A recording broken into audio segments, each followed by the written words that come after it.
আসসালামু আলাইকুম রহমতুল্লাহি বারাকাতুহু। আজকে আমরা দেখব যে মুফাসসিল ইসলাম সাহেব উনি একজন জ্ঞানী মানুষ, গবেষক। উনি বলেছেন যে মোহাম্মদ সাল্লাল্লাহু আলাইহি সাল্লামের নামটা অ্যারাবিক গ্রামারে টেকে না। মানে মোহাম্মদ সাল্লাল্লাহু আলাইহি সাল্লামের নামটা কোরআনে যেভাবে এসছে আসলে প্রপার নাউনে সেই নাম টেকে না। তো আমরা এটা নিয়ে বিস্তর কথা বলবো। আজকে ভিডিওটা অনেক গুরুত্বপূর্ণ, এখানে অনেক ধরনের তথ্য থাকবে। অ্যারাবিক গ্রামারের নিয়ম নীতি নিয়ে আলোচনা করা হবে এবং কোরআনের সংশ্লিষ্ট আয়াতটা নিয়ে যেখানে মোহাম্মদ সাল্লাল্লাহু আলাইহি সাল্লামের নাম আছে সেটা নিয়ে আলোচনা হবে। যারা ইন্টারেস্টেড এবং এটা জানতে চান তারা ভিডিওটা গুরুত্বপূর্ণ এবং মনোযোগ সহকারে দেখবেন। চলুন মুফাসসিল ইসলাম কি বলেছে আমরা দেখে আসি। মোহাম্মদ নামটা প্রপার নাউন হয় না একদম। উনি বলেছে মোহাম্মদ নামটা প্রপর নাউন হয় না। ওকে, তো প্রপর নাউন হয় না, সেটা যদি প্রপর নাউন না হয় তাহলে প্রপর নাউন কমন নাউন থেকে প্রপর নাউন হয় কিনা সেটা আমরা একটু উদাহরণ দেখে আসি।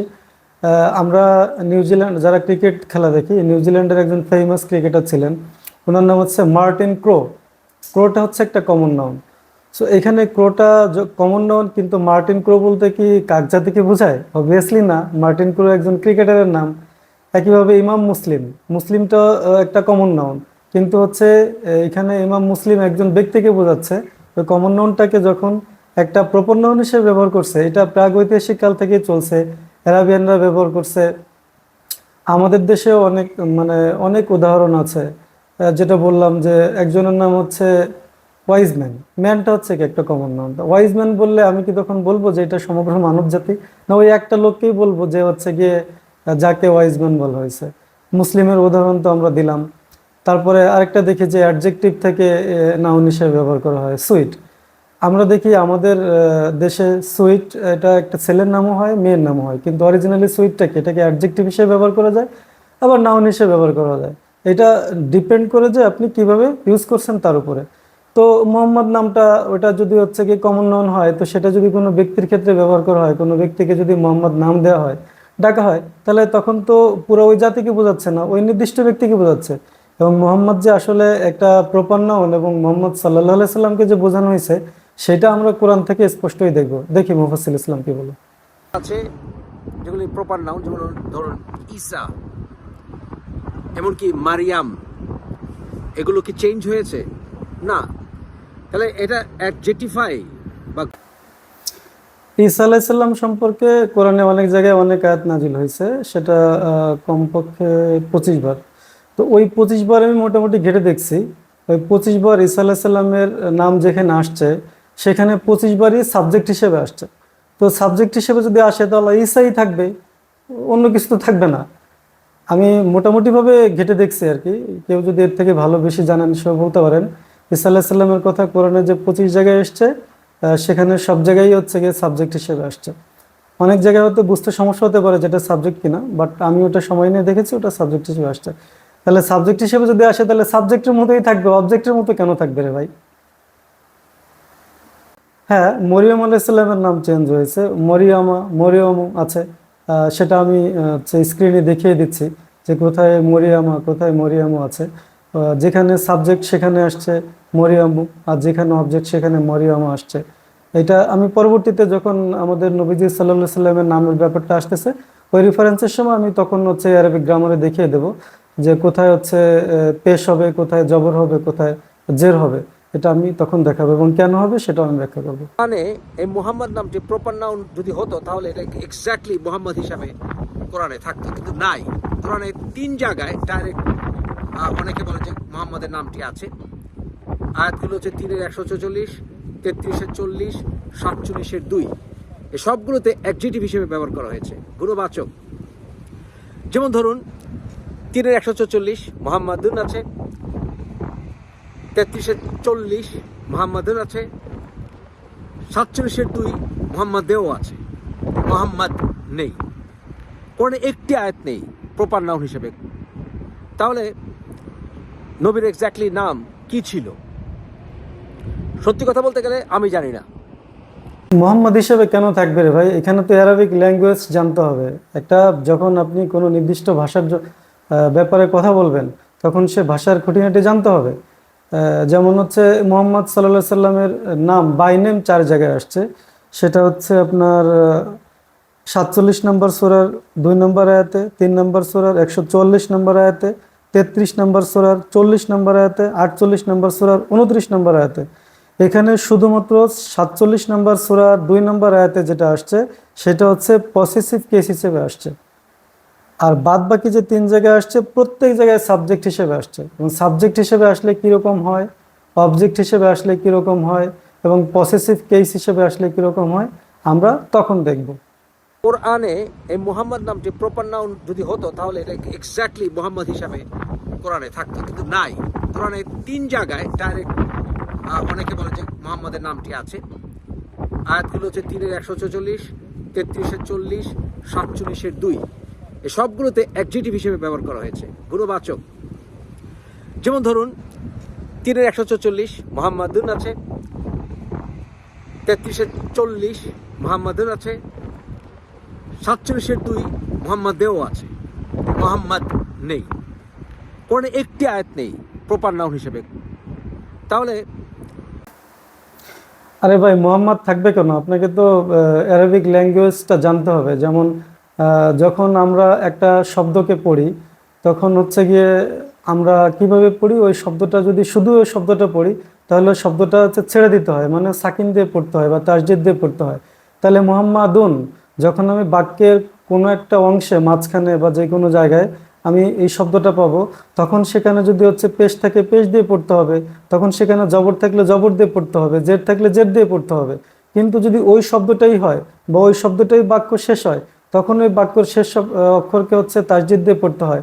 তো আমরা যখন মোহাম্মদ একটা নাম বলি তখন আমরা বলবো Mohammad, not মোহাম্মাদুন, not মোহাম্মাদিন, not Mohammedan, শুধু মোহাম্মদ। কারণ তখন আমি এটাকে ছেড়ে দিচ্ছি, ওয়াকফ করছি, তখন এখানে সাকিন বা তাসজিদ দিয়ে হচ্ছে পড়তে হবে। এটা হচ্ছে অ্যারাবিক পড়ার হচ্ছে নিয়ম। এটা তো জানতে হবে, এটা ফলো করতে হবে। আর ওখানে মোহাম্মাদুন কেন বলা হচ্ছে, মোহাম্মাদিন কেন বলা হচ্ছে, মোহাম্মাদান কেন বলা হচ্ছে, মোহাম্মাদুন কেন বলা হচ্ছে, কারণ শব্দের মাঝখানে আছে। তখন আপনাকে ওই নিয়ম ফলো করতে হবে। কিন্তু যখন আপনি বাক্যটাকে শেষ করবেন বা শব্দটাকে ছেড়ে দিবেন তখন সাকিন বা তাসজিদ দিয়ে পড়তে হবে। যে কোথায় জবর হয়, কোথায় জের হয়, কোথায় পেশ হয়, কীভাবে হয় সেটা আমরা স্ক্রিনে আপনারা দেখতে পাবেন। যেখানে শব্দের শেষে জবর, জের, পেশের উপস্থিতি শব্দের ভিন্ন অর্থ প্রদান করে। এখানে উদাহরণ যেখানে লেখা একেবারে লাস্ট কলামের আগের কলামে দেখবেন এই অবস্থাকে বলা হয়, মানে হচ্ছে এই শব্দটা জবরে থাকলে তাকে কি বলা হবে, পেশ থাকলে কি বলা হবে, এবং জের থাকলে কি বলা হবে। এখন প্রথমেই আছে যে নমিনেটিভ বা সাবজেক্টিভ কেস। যখন একটা বাক্যে একটা শব্দ সাবজেক্ট হিসেবে থাকে তখন হচ্ছে গিয়ে আমাদের হচ্ছে কি পেশ ব্যবহার করতে হয়। যেমন এখানে মোহাম্মাদুন, দেখেন পেশের উপরে গোল চিহ্ন দেওয়া আছে, এখানে সাবজেক্ট হিসেবে আছে। তারপরে অবজেক্টিভ কেস বা অ্যাকুইসেটিভ কেস যখন থাকে তখন হচ্ছে মোহাম্মাদান, তখন হবে মোহাম্মদকে, আর প্রথমে যখন সাবজেক্ট হবে তখন শুধুই মোহাম্মদ। এবং যখন পসেসিভ কেস হবে তখন হবে জের, মোহাম্মাদিন, মানে হচ্ছে মোহাম্মদের অধিকরণ যখন বোঝায়, অধিকার বা কারো উপরে কোনো কিছু দেওয়া, মালিকানা, পসেসিভ যেটাকে বলি আমরা ইংরেজিতে, তখন হচ্ছে এটা হয়। এখন আমরা তাহলে হচ্ছে গিয়ে দেখব যে কোরআনে ওই 4টা জায়গায় যে রেফারেন্সগুলো আছে সেই রেফারেন্সের সাথে এই মোহাম্মদ সাল্লাল্লাহু সাল্লামের নামটা কোন অবস্থানে আছে। একটা জায়গায় পসেসিভ কেস আছে আর 3টা জায়গায় সাবজেক্ট হিসেবে আছে। আমরা সেটা এখন দেখব, চলুন। এখানে 47-2 পসেসিভ কেস হিসেবে আছে, আমরা পড়ি। দেখেন আপনারা স্ক্রিনে দেখতে পাচ্ছেন এখানে বিসমিল্লাহির রহমানির রহিম, ওয়াল্লাযীনা আমানু ওয়া আমিলুস সলিহাতি ওয়া আমানু বিমা উনজিলা আলা মুহাম্মাদিন মুহাম্মাদিউ ওয়া হুয়াল হক। এখানে দেখেন আলা আছে, হ্যাঁ, তো আলা আছে, আলা মনে হচ্ছে উপরে, তো মুহাম্মাদের উপরে, এখানে মুহাম্মাদের উপর বোঝাচ্ছে। এই কারণে এখানে হচ্ছে গিয়ে এটা পসেসিভ কেস হয়েছে। আমরা আগেই যেটা দেখিয়েছি, আপনারা আরেকবার একটু ব্যাকে গিয়ে দেখে নিতে পারেন যে হচ্ছে যখন হচ্ছে অধিকরণ কারক হবে বা পসেসিভ কেস হবে তখন হচ্ছে জের হবে। তো সেই কারণে এখানে জের আছে। এখানে বাক্যের মাঝখানে আমাকে মোহাম্মাদিও পড়তে হবে, কারণ এখানে ওয়াও আবার হচ্ছে গিয়ে হচ্ছে দালকে ধরে ফেলছে, যদি না ধরতো তাহলে শুধু মোহাম্মাদিন পড়া যেত। এখানে শব্দটা হচ্ছে মোহাম্মাদিন। এখানে আরেকটা রুল আছে যে 17টা অব্যয় আছে, আমরা হচ্ছে আপনাকে স্ক্রিনে দেখিয়ে দিচ্ছি। জের প্রদানকারী অব্যয় বলে এগুলোকে। এরকম অব্যয় হচ্ছে 17টা আছে, যে এই 17টা অব্যয় থাকলে তার পরবর্তীতে যে নাউন থাকবে, যে নাম থাকবে, সেই নাউনটা জের প্রদান করবে। এরকম একটা আছে, দেখেন আপনারা দেখবেন যে 15 নম্বরে আলা, হ্যাঁ, যেটা আমরা দেখিয়েছিলাম যে আলা থাকলে সেখানে হচ্ছে গিয়ে আপনার জের প্রদান করবে। এখানে দেখবেন যে হচ্ছে আলার পরে যে হচ্ছে গিয়ে নাউনটা আছে সেখানে জের আছে, দেখলেই বুঝতে পারবেন। ওকে, 3 নম্বর সূরার 144 নম্বর আয়াতে।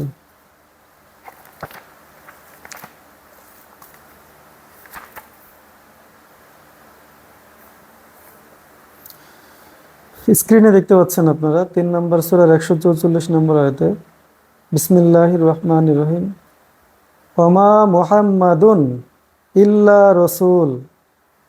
এইখানে দেখেন যে এই বাক্যটায় মুহাম্মাদুন যে বলা আছে, এটা হচ্ছে সাবজেক্ট। তো যেহেতু সাবজেক্ট হিসেবে আছে, আমরা আগেই বলেছিলাম যে সাবজেক্ট হিসেবে থাকলে তখন হচ্ছে পেশ হবে। তো এখানে মুহাম্মাদুন 2 পেশ আছে, তো এখানে তো কোনো সমস্যা নেই। কিন্তু যদি এই শব্দটাকে এর আগে ওমা না থাকে, ইল্লা রসুল না থাকে, শুধু আমি মোহাম্মদ বলি, তখন আমাকে তাসজিদ দিয়ে পড়তে হবে মোহাম্মদ। এরপরে আমরা চলে যাই 33 নম্বর সূরার 40 নম্বর আয়াতে।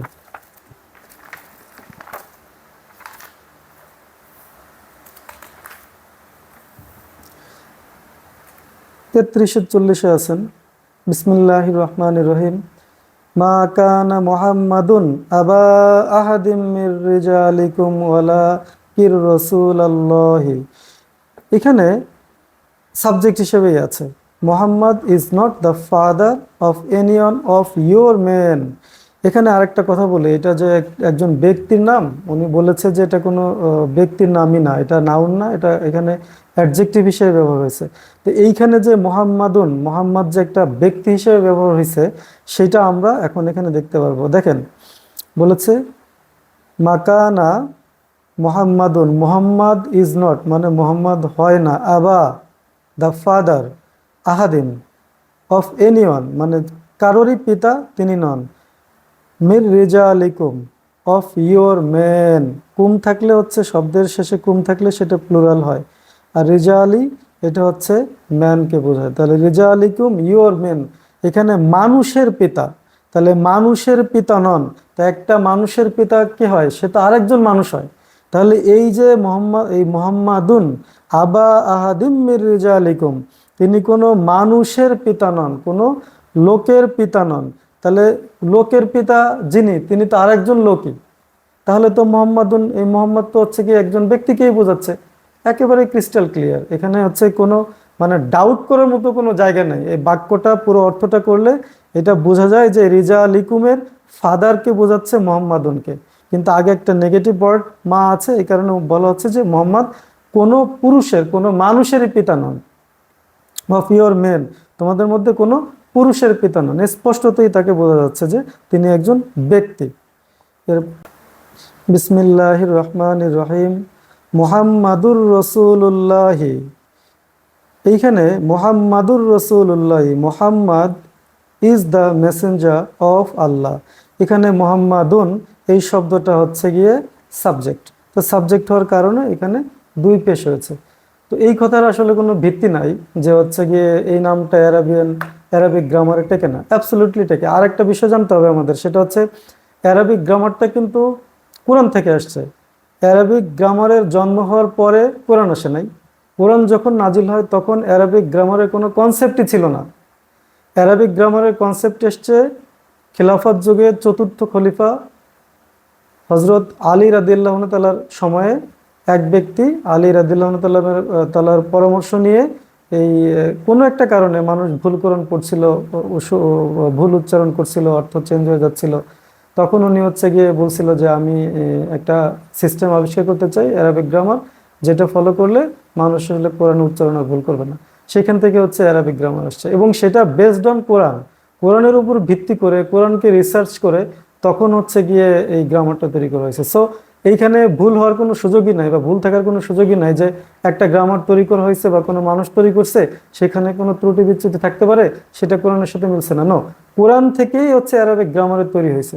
সো এটা একেবারেই ভিত্তিহীন কথা, এবং আমি একেবারে তথ্য প্রমাণ দেখায় অ্যারাবিক গ্রামারের যে নিয়ম, অ্যারাবিক গ্রামারের যে রিডিং স্ট্রাকচার, যে রিডিং মেথোডোলজি, সেটা থেকেই দেখালাম যে মোহাম্মদ নামটা অ্যারাবিক গ্রামারে পারফেক্ট। এবং এই মোহাম্মদ নামটা যে কোনো ব্যক্তির, সেটাও আমি একটা আয়াতের রেফারেন্স থেকে রিজালিকুম এবং মোহাম্মদুন এই দুইটার সাথে যে কোরিলেশন আছে সেটা দেখিয়ে দিলাম যে না, এটা অ্যাবসোলুটলি একজন ব্যক্তি, এবং সেই ব্যক্তি মোহাম্মদ সাল্লাল্লাহু আলাইহি সাল্লাম, আমাদের প্রিয় নবীজি সাল্লাল্লাহু আলাইহি সাল্লাম। আল্লাহ হাফেজ, আসসালামু আলাইকুম।